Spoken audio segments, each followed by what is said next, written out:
Hello everyone, All in One Bite channel presents Gulab Jamun.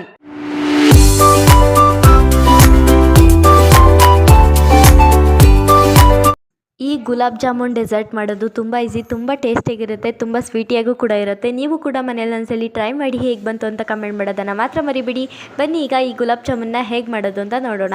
ಮೊದಲಾಗಿ ನಾವಿಲ್ಲಿ GRB ಅವ್ರದ್ದು gulab jamun instant mix 200 gram ಆಗೋಷ್ಟು ನಾವಿಲ್ಲಿ ತೊಗೊಂಡಿರೋದು. ಇವೆರಡನ್ನೂ ಕೂಡ ನೀಟಾಗಿ ಪ್ಯಾಕೆಟ್ನ ಕಟ್ ಮಾಡಿಬಿಟ್ಟು ಆ ಮಿಕ್ಸ್ಚರ್ಗೆ ಹಾಲು ಅಥವಾ ನೀರು ನಿಮ್ಗೆ ಯಾವ್ದು ಕಂಫರ್ಟೇಬಲೋ ಅದನ್ನು ಹಾಕ್ಕೊಂಡು ನೀಟಾಗಿ ಸಾಫ್ಟಾಗಿ ನಾದ್ಕೊಂಡು ಕಲಿಸ್ಕೋಬೇಕು. ನೋಡಿ ಇಲ್ಲಿ ತೋರಿಸ್ತಾ ಇರೋ ಥರ ನೀಟಾಗಿ ನಾದ್ಕೊಂಡು ಕಲಿಸ್ಕೊಂಡು ಈ ಥರ ಒಂದು 5 ನಿಮಿಷ ಫ್ರೀ ಬಿಡಬೇಕು. ಅದನ್ನು ನೆನೆಯೋದಕ್ಕೋಸ್ಕರ ಒಂದು 5 ನಿಮಿಷ ಬಿಟ್ಟರೆ ಸರಿ ಹೋಗುತ್ತೆ.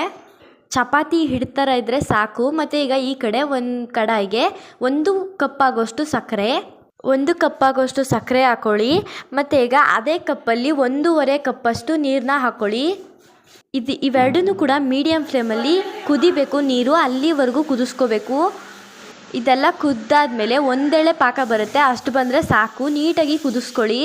ಆ ಸಕ್ಕರೆ ಎಲ್ಲ ಕರಗಿ ಒಂದೆಳೆ ಪಾಕ ಬಂದಮೇಲೆ ಸ್ಟವ್ನ ಆಫ್ ಮಾಡ್ಕೋಬೋದು. ಮತ್ತು ಈಗ ಈ ಕಡೆ ಒಂದು ಕಡಾಯಿಗೆ ಎಣ್ಣೆ ಕಾಯೋದಕ್ಕೆ ಇಟ್ಕೊಳ್ಳಿ. ಮತ್ತು ಈ ಕಡೆ ಇದನ್ನು ನೀಟಾಗಿ ನಾದ್ಕೊಂಡು ಒಂಚೂರು ಗಂಟಿಲ್ದಲ್ಲೇ ನಾದ್ಕೊಂಡು ಈ ಥರ ನೀಟಾಗಿ ಉಂಡೆ ಮಾಡ್ಕೊಳ್ಳಿ. ನಿಮ್ಗೆ ಯಾವ ಸೈಜ್ ಬೇಕೋ ಆ ಸೈಜ್ಗೆ ಉಂಡೆ ಮಾಡ್ಕೋಬೋದು. ಮತ್ತು ಈ ಕಡೆ ನಾವೇನು ಪಾಕ ಮಾಡೋಕ್ಕೆ ಇಟ್ಟಿದ್ವಲ್ಲ ಅದೆಲ್ಲ ಕುದೀತಾ ಇದೆ ನೋಡಿ, ಈ ಥರ ಕುದೀತಾ ಇರಬೇಕು. ಇದು 3 ಏಲಕ್ಕಿನ ಕುಟ್ಬಿಟ್ಟು ಹಾಕೊಳ್ಳಿ. ಏಲಕ್ಕಿ ಹಾಕಾದ್ಮೇಲೂ ಕೂಡ ಒಂದು ಸ್ವಲ್ಪ ಹೊತ್ತು ಕುದಿಸ್ಕೋಬೇಕು, ಆವಾಗ ಪಾಕ ಬರೋದು.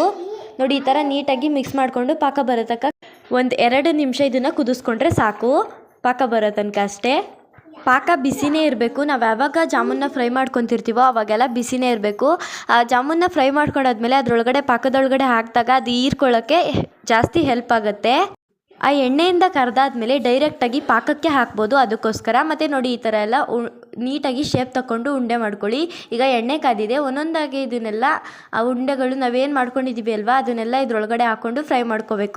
ಎಲ್ಲಿವರೆಗೂ ಅಂದರೆ ಇದೆಲ್ಲ ಗೋಲ್ಡನ್ ಬ್ರೌನ್ ಕಲರ್ ಬರಬೇಕು, ಅಲ್ಲಿವರೆಗೂ ಫ್ರೈ ಮಾಡ್ಕೋಬೇಕು. ನೋಡಿ ಇಲ್ಲಿ ತೋರಿಸ್ತಾ ಇರೋ ಥರ ಈ ಕಲರಿಗೆ ಬಂದರೆ ಆಗಿದೆ ಅಂತ. ನೀವು ಇನ್ನೂ ಫ್ರೈ ಮಾಡ್ಕೋಬೋದು ಬೇಕಾದರೆ.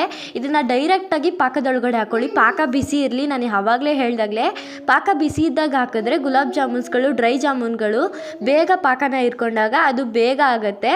ಇನ್ನು ನೀವು ಡ್ರೈ ಜಾಮೂನು ಕೂಡ ತಿನ್ಬೋದು.